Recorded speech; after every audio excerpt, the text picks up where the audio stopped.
Mulla on nyt tässä ihan muutama palasta vaille valmiina, tämmönen Polystone ruukku, jota mä päällystän ihan tämmöisillä tavallisilla 5-millisillä meillä myytävillä mosaikkilaakoilla. Näitähän löytyy värejä noin 30, mutta tässä ruukussa mä oon käyttänyt mustaa, ihan tumman harmaata.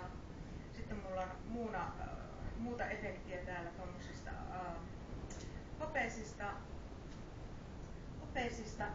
ruukunpalasista. Sitten löytyy iridisoitua 1,5 senttistä laatta ja sitten on tuommoista ruskea muuta saadaan siihen tuommoista efektiä, niin palasia käytetty.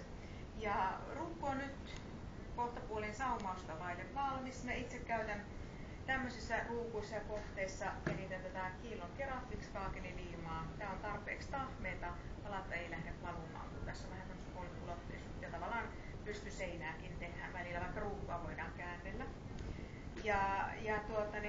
Viimeisiä palasia, suurin osa palasista tähän ruukkuun on pätkitty, hakattu vasaralla kovan alustan päällä, mutta sitten, jotta saadaan ihan sopivia paloja, niin voidaan käyttää myös mosaikkipittejä. Näissähän 2-3 milliä tuosta laatareunasta ja napsvaan otetaan kunnollinen ote täältä tarpeeksi kaukaa, niin tällä voidaan hakea hyvinkin tämmöisiä sopivia palasia. Tuolta napsautetaan vielä napsit, saadaan tuosta mitattua. Ja suojalasit on aina erittäin tärkeät.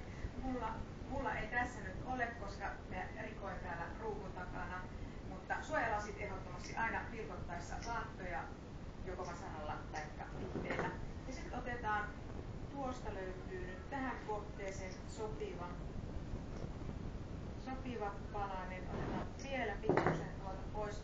Ja ihan tämmöisellä joko muovi- tai metallipalettisiväätimellä voidaan, nyt kun on tää loppusuora, niin en edes laitettu itse pohjaan liimaa, vaan laitoin suoraan palaseen 1,5 ja napakka painallus, ei tarvi hampaat kirvessä kiertää.